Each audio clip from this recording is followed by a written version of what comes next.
I would just say don't do it alone.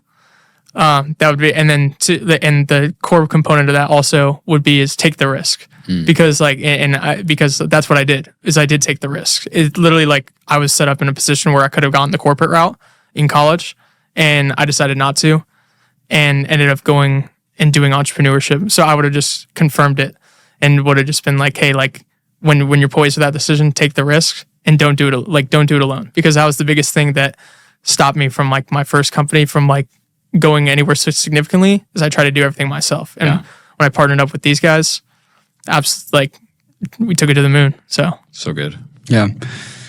Well, I would say, there's a lot of stuff that comes to mind in regards to this. I would say we talked a lot about people and relationships, but I think, we could all agree that the absolute most important relationship is that vertical line that we draw with God. And I think that having that first and foremost, no matter what kind of trials and tribulations that you go through, is absolutely the most important thing. So that's from more of like a faith perspective. I'd say from a business perspective, I think I would just say continue to really be a sponge. Because that's like literally what we do. That's what I do, engaging with other people. It's like trying to make that person feel like the best person in the world and getting the most out of them. Just with every interview, you really learn something new. So I would say at that point in time, you're starting all over. It's like get really savvy with the business aspect of media. Because I could say right now, if we were to do it all over again, the very first thing that we probably would have done is start getting those emails, start really like understanding like the business side of like the media and stuff like that. Like, we've said that a big theme of this has been like people, and like, again, like early on, like, we didn't do a great job of like delegating those MWAs, the minimum wage activities, right? We interviewed a 195 million lumber entrepreneur in Houston. He said at a certain point, the business owner can't be worried about the price of the toilet paper, which is extremely true. So it's like early on, it's like, hey, this is the money that we're making. This is all what we're focused on. This is the kind of aspects of the business that we're going to run with, but it's like all these things that aren't, adding a lot of money and are very low leverage. Let's, get other people in. Like Grant said, it's like you got 3 employees, you got a problem. The more you scale, the more you grow. It's like, it's ultimately going to generate more revenue if you have the right people on the bus, the right people rowing the boat with you. I probably tell myself 2 things. One is you got to change your environment. I feel like first of all, the DC area and just the people I was hanging out with were not really supportive of like entrepreneurship at all.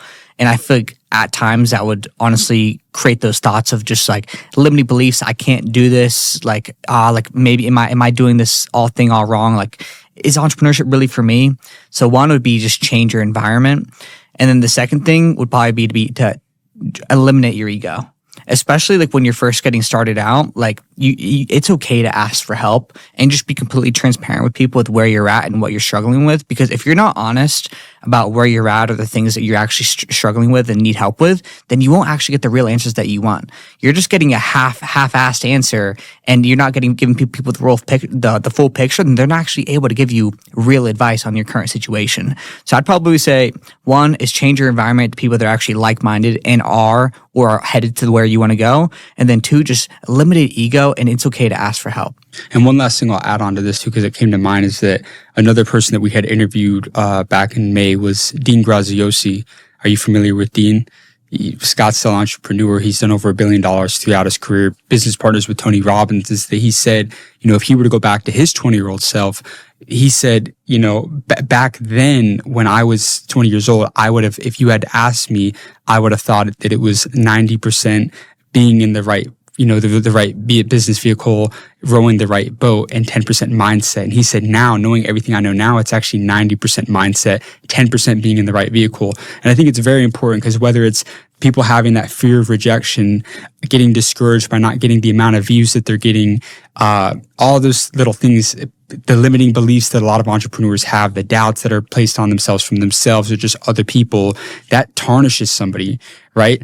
And I think it's only right that we drop this one, right? At the end here, right? Do we need one more? Here we go. You ready? All right. I have a question for you. All right. Do you know which one's coming? Yeah. Do you know where the most valuable piece of real estate is?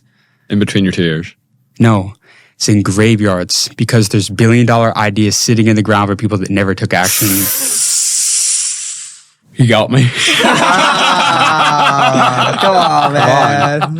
I love dropping that one because it's so true, man. Think about the amount of deceased people that had great ideas. They never acted. They never implemented because they got in their own head, because they listened to other people, and they could have built something impactful, legacy, something like that. And there's 7 days in the week, and some day isn't one of them. He comes back. Let's go.